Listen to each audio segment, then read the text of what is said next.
What am I to do? Welcome to RazorBranding Podcast with Jackie Russo. To learn more about how to improve your brand, visit brandrusso.com. Hi, it's the RazorBranding Podcast, and I am coming to you live from the most magical place on earth right now.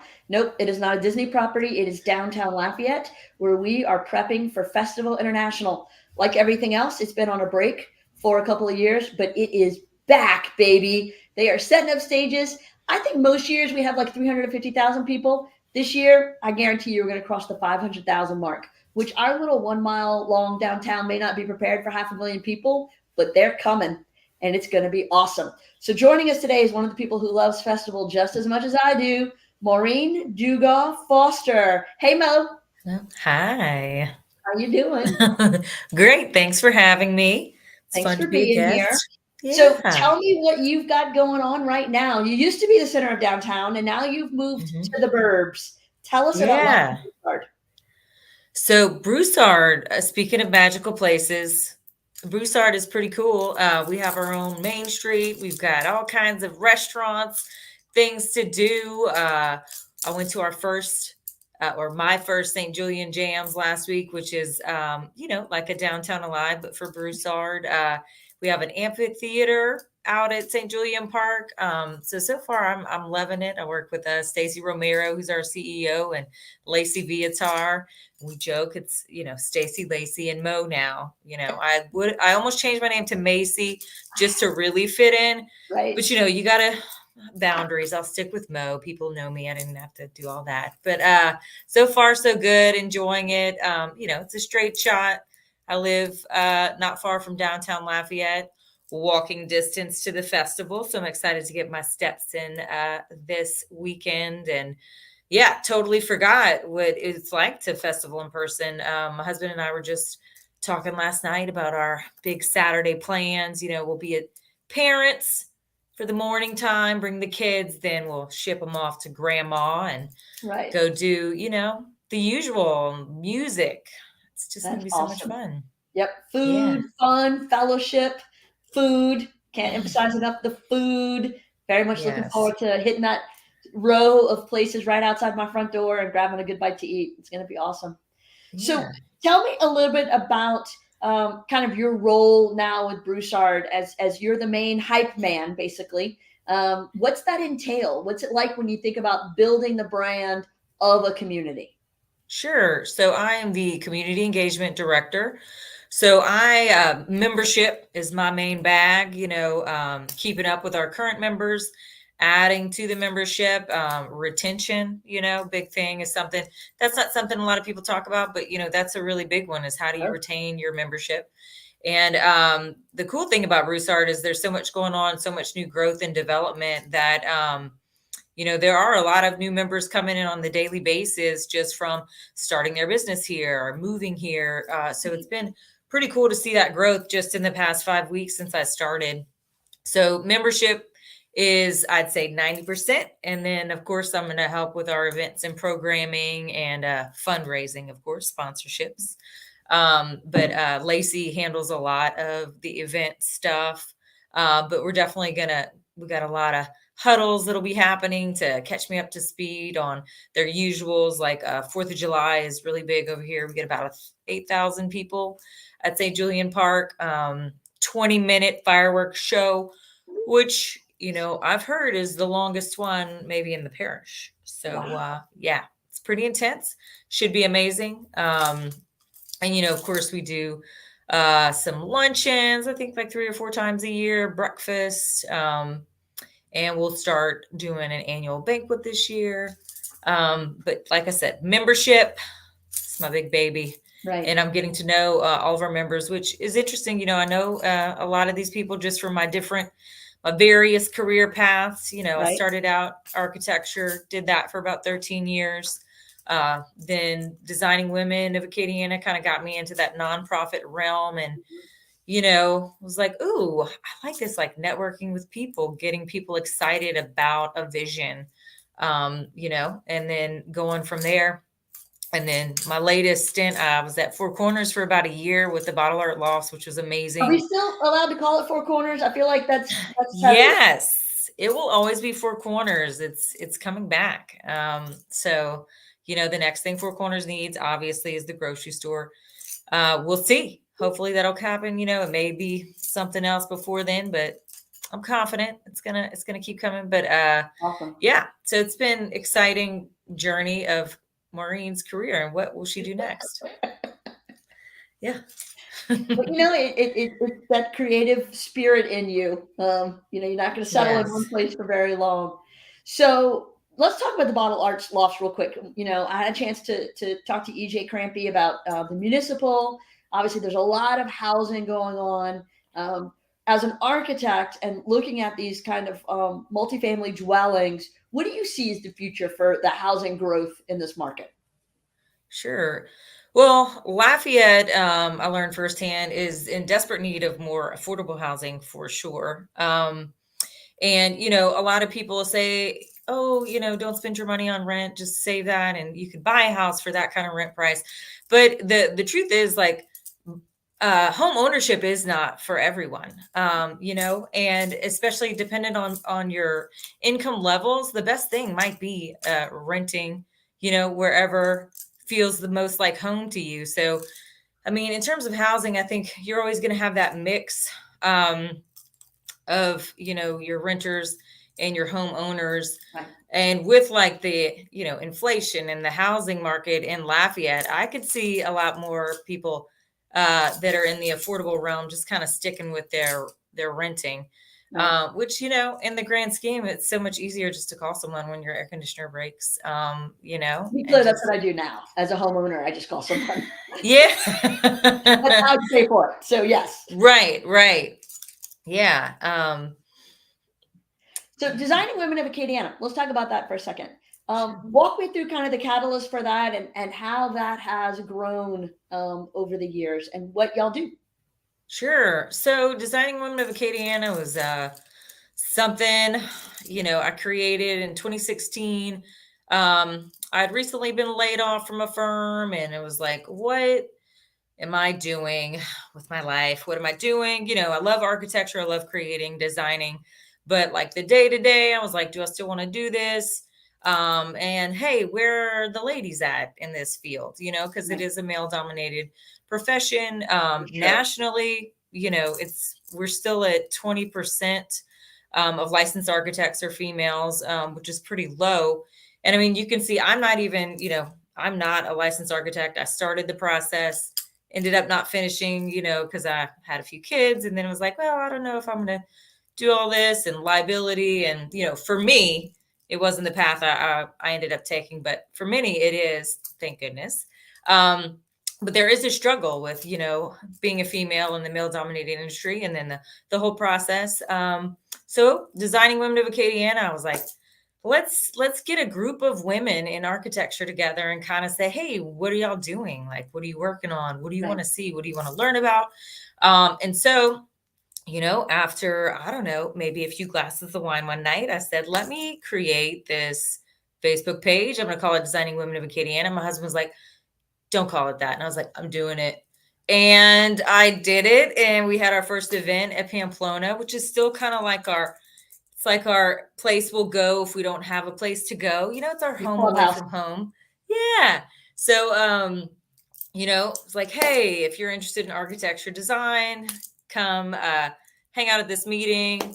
And there was no like agenda or anything like that. And we had around 30 women show up, and it was amazing to see there was such a large population of local women in design and architecture who, care and were interested in, let's see where this goes. So that was the start. September 2016. We're about to be in year 6, which is pretty exciting.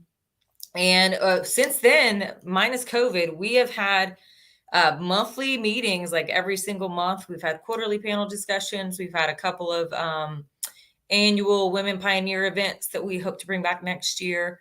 And it's just been quite successful and beautiful to see it grow. very organically. The vision was always, this is going to be something good for women in design. It's grown to include not just architecture, construction, and the built environment, but creative women, because we all collaborate together, and through Creative Mind, we all have so many things in common, and the networking opportunities that you get at our events, just meeting new people in different aspects of design and collaboration opportunities.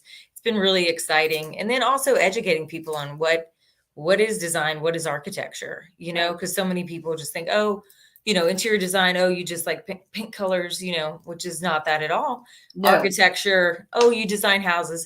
No, I mean, it's anything, the built environment, this is structures, commercial buildings, pavilions, it's everything. Right. So it's been really great. And it's been great getting back into the groove. I guess probably since like last May, June, we got back into the groove. Then a little COVID wave hit and we're like, okay, but now, knock on wood, we're back to our monthly programming. And we just toured the Tropicana site that SO Studio is working on right off of Pinhook and the Thruway, which is going to be this amazing catalyst development for Lafayette in an area that's on the river, right? We'll finally have a river walk. Yes, on the river. And it's just a beautiful thing. And Stephen will be releasing all of his information in the next coming weeks and months. But architecturally speaking, it's like, oh, Lafayette, we need this, and it's going to happen. And it's a beautiful thing. I love that. I love that so much. So I have the utmost appreciation and respect for creative talent. Obviously, I'm married to a graphic designer.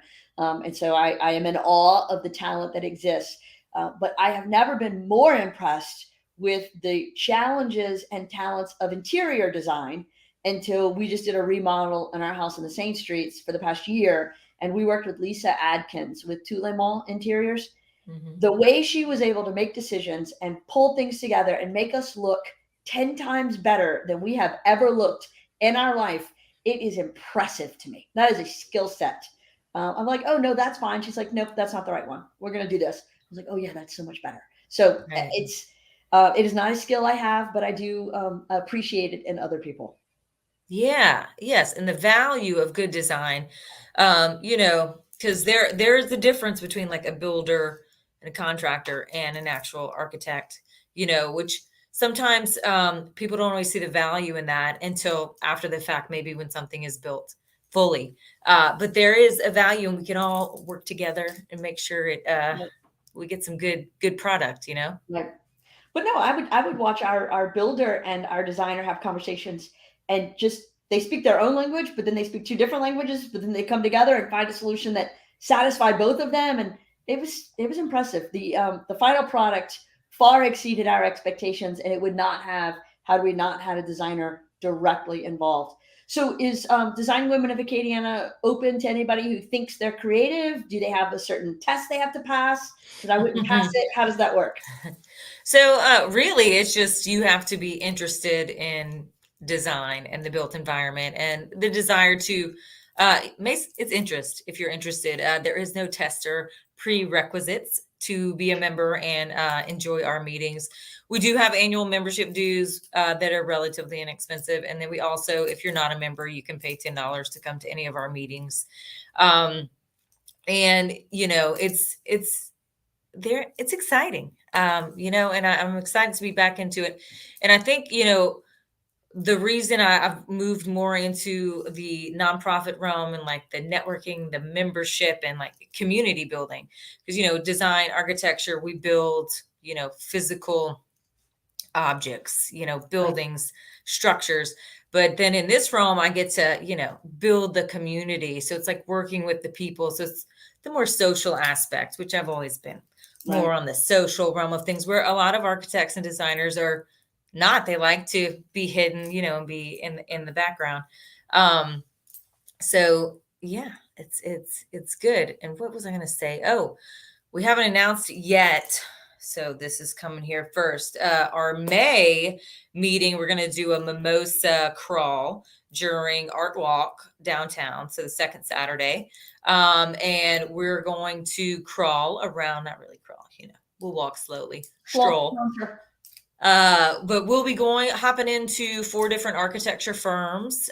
Downtown, we'll start at Zonebreaker, and then we will actually stop in Aileen Bennett's art studio. You know, she's not an architect, sure. but obviously she's an artist, and she created our logo for Designing Women. And she's just an interesting person, great creative to be around. We'll stop in her suite at Rock and Bowl. We'll stop in SO Studio. We will stop by ACSW. And then the last stop will probably be Grace and A-Bear.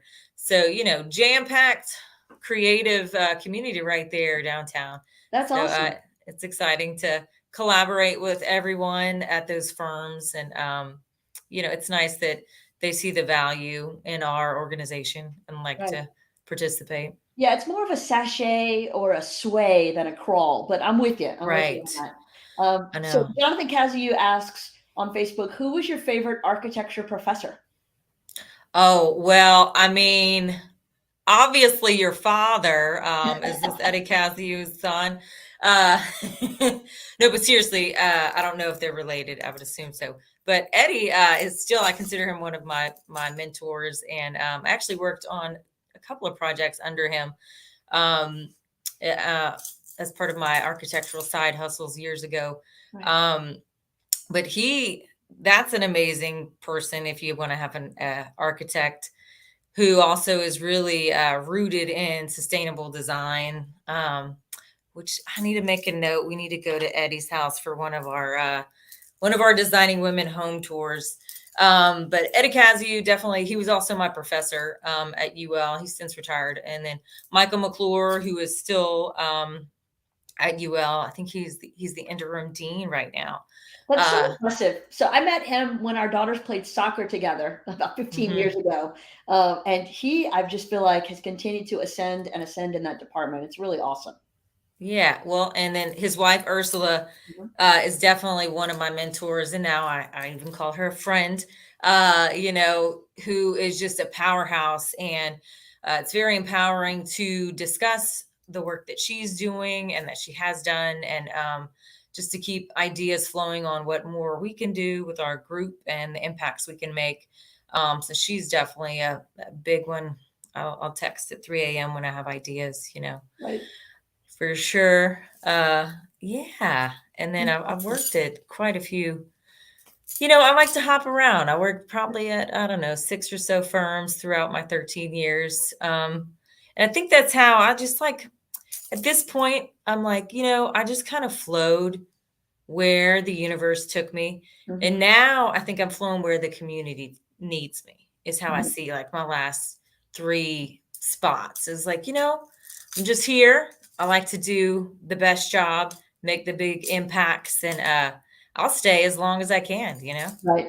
Right. So when you think about personal branding and the trajectory of your career, do you feel like that's one of the strengths is that you are able to kind of talk about your diversity of experience and background and how all those roads kind of align to here? Absolutely. Now, at first, I'd say like a few years ago, it was more like slightly embarrassing. Like, okay, Maureen, are you going to make up your mind? But now it's like, no, I embrace it. It's definitely added to what I bring to the table. You know, the creative skill set one gets from going to architecture school, even just in your first semester, you either love it or hate it. And if you love it, you know, it is a mind-opening experience that you see the world in a different way. And this is from UL, particularly in architecture school. So if anybody's thinking about it, definitely go there for school in architecture. That was a side plug. You're welcome, Michael McClure. Okay. And, you know, just skill sets you brought in from there and then trying new things. And I'd say like my biggest advice to anyone really, but especially women in design or just women trying to figure out what they want to do is just to keep trying, you know, and if it doesn't feel right, do something else. And it doesn't matter that you're like restarting, because you're never restarting. You're just constantly building on top of what you already know. And the worst thing is to feel stuck and stay stuck because you're scared of restarting. one of my good friends and I, we just happen to be similar gypsy spirits. And I don't know which one of us has had the most personal rebrands, and now I think part of my brand is the rebranding of me, every couple of years. It's just like a thing. But, every now and again, like now I'm like, I could stay here for a while. That's the hope. But obviously, the day job for me is separate. I got the Maureen Dugas Foster designing women thing. I got the Broussard thing. So, it's that balance, the work life community balance, Right. and sometimes No, it's I hard. hear you. It can be hard to not separate, that's taken like years of, doing it a certain way and be like, oh, that I could do that different next time, And so Right. it's just the constant shifting, changing, growing, Right. it can be uncomfortable, but then, it's like the flower blooming thing, Right. Well, and I think that when we talk about branding, it's supposed to be authentic and real. And so this is the authentic, real you, and this is your personal brand. Jan IA says, keep on keeping on that free spirit vibe, my precious Mo. Jan, love you, Jan. So Jan, actually, she used to teach with my mom, Jan, the librarian. She was in the Lafayette Parish school system, I think through her retirement, but then she also would work with me and David Dockhat and all kinds of other friends at Test Drugs at the gift shop. Sure. We were the best. I mean, I would say number one gift wrapper of many years during the Christmas holidays downtown. And Right. anyway, love you, Jan. Yeah, I will be forever grateful to David and his family that we were able to buy this building from Tom and Martha because it really was a lifesaver. It worked out so perfectly. Mm-hmm. It's awesome. Yeah. So what's in the future? How does this all your different roads that have led to here? What's next? So let's see. So, Ram Dass, I'm going to be here now. And I'm enjoying settling into my Broussard gig. And we'll definitely be giving that my all and learning all things Broussard and, immersing my day-to-day for sure. Designing women, we will definitely continue to grow. We've already partnered with LCG on a Rails to Trails projects where we helped to do some schematic designs for this old railway on the north side of Lafayette. So the hope is, that'll come through and we'll probably jump back on that at some point with them. But we are open to partnering. We've partnered with them. We partnered with Habitat locally. If anyone's in the need of like some design assistance, and of course we are an official C3 nonprofit. So we are open to locating grants to make certain works happen for sure. But the designing women is always going to be growing for sure, and figuring out other ways we can, create community within our community and like literally builds community. What can we do? Right. No, and I love that. So when you think about, the brand of Broussard and the direction that y'all are heading there, what's next for Broussard? Like what's the next big thing? How does it continue to evolve? And how do you continue to capture your space within the region and kind of carve out your niche? Sure. So I definitely, you'll definitely have to have Stacy Romero, our CEO, on one of your podcasts for sure, because she can give you all the big stats and dive deep into the Broussard Chamber and Broussard for sure. But I'd say, just from my 5 weeks here, lots of economic development, lots of growth. A beautiful thing that happens here in Broussard is the chamber working hand in hand with, they have the BEDC, the Broussard Economic Development, and then also the city of Broussard with Mayor Bork and the council. And it's just so much collaboration that is, I guess slightly easier in a smaller community in Broussard versus like, the parish of Lafayette or the city of Lafayette. Right. But so far, I mean, that's my biggest takeaway is the collaboration inside the town. The city of Broussard is really welcoming, very inclusive, and just there's a reason people are moving here and wanting to grow here. Aside from no property tax. I was like, what? Okay. But there's a lot of perks, but the collaboration for sure is a major perk for the growth here. Right. No, that is awesome. So it is just about time for me to get to, and hold on, I did not pull them out. So they are stuck in my little drawer. I know where they are. The beauty of a live podcast, if you're not prepared, you don't have them all together, because this is the lightning round. Are you ready? It's pressure. It's some pressure, Mo. It's some pressure. But I'm confident that you can handle it. So tell me your favorite place on earth. Ooh, favorite place on earth. Sayulita, Mexico. Okay. I've not been there, so we need to dig into that a little bit more. Is that on the Pacific coast? Mm-hmm. Okay. All right. Yeah, so it's like an hour north or south of Puerto Vallarta. Okay. Either way. Okay, so now I have the geography. All right, that's good. Yeah. Movie you can't turn off. When Harry Met Sally. Yeah, it's a classic. It's good. So good.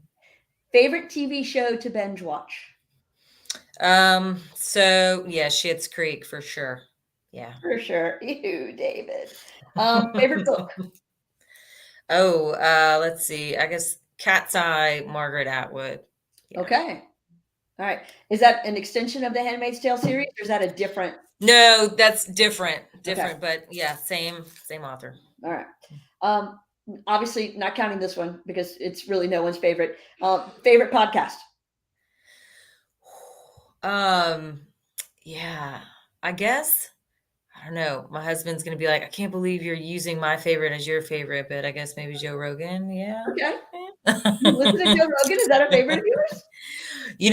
Here's the truth. I am semi-boomer and that I may not listen to podcasts. That's an acceptable answer. I would tell you probably 30% of the guests have said, I don't really listen to podcasts. That's an acceptable answer.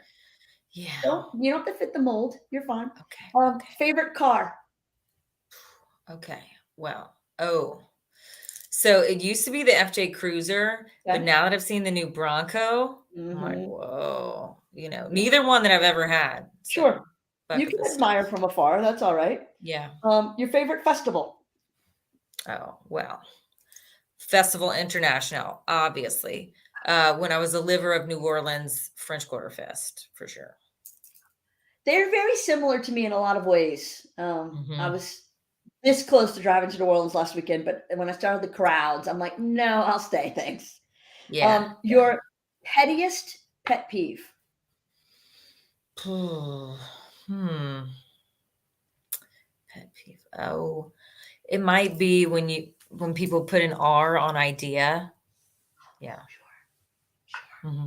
Yeah, that would work. It's sort of like Michelle Ezel's when people put the S at the end of tsunami. Yeah, Albert's son. So Mama, it was Walmart's, but then like Albert's son, where there should have been S. Yeah, I get it. Yeah. I hear you. Favorite musician? Ooh, so since it's lightning round, I mean, Anthony Kiedis with the Red Hot Chili Peppers is always a personal favorite for sure. No, he's a good choice. Our 19-year-old has discovered the Red Hot Chili Peppers and doesn't seem to believe me that they existed before her knowledge of them. But he's now traveling to see them and is so excited. Got the shirt, got the book, he's all in. If you're gonna do karaoke, what are you singing? So my song as of this year would be Cocaine Whiskey Dancing. I think that's the name of the song. Okay. Not, that I drink whiskey or do any of the other things, but it's just got a great beat. Right. Yeah. All right. I hear you. Your favorite sport to watch or play? Probably none. I like to drink beer in the stadiums and talk to people. Networking, is that a sport? I think it is. It can even be a contact sport depending on how you do it. So you are fine. Your favorite meal or food? Pizza. I could eat pizza every day for the rest of my life. And from where? What establishment has the best pizza? Well, I do love a good Central Pizza. If it's anywhere America, Domino's for sure. Okay. Because you know what you're getting every time. Sure. Mhm. Absolutely. Favorite leisure activity, which may be talking to people and drinking beer, but I won't assume. Yeah, no, I love piddling around with plants and Oh, okay. yeah, and then playing in milkweed, looking for monarch eggs, and cultivating that. Sure. So the plants on the shelves behind you are actually alive and you keep them that way? Yeah, okay. Another pet peeve would be fake plants for sure. Yeah. Right. Then I will not tell you my husband's long stated desire to astroturf and plastic plant our front yard. Um, Yeah, I can appreciate that, and I can so see like the easiness of maintenance, ease of sure. maintenance for that kind of thing. But there is nothing like a live plant and watching it grow, especially if you plant it and potted and then you see a little one grow. Oh, it's beautiful. Yeah. All right. Mhm. Look, I'll take your word for it. That is not a gift that I've been blessed with. I feel like if you're going to make it at the Russos, you better hope God waters you. Otherwise, you won't be Mhm. here long. How about the way that you treat yourself? Mm. So treating myself, what do I like doing? I'd say like just the most favorite would be going sit on a patio, margaritas, chips and queso, Absolutely. Yeah. I like how you Yeah. tied it all the way back to Mexico now. You bookended your answers. That was strategic. That was good stuff right there.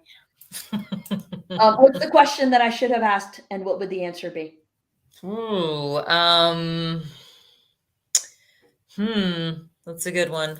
I guess it could be like, what would you change about your, career trajectory or the way it's been? Okay. And I would say nothing. All right. Yeah. There you go. Awesome.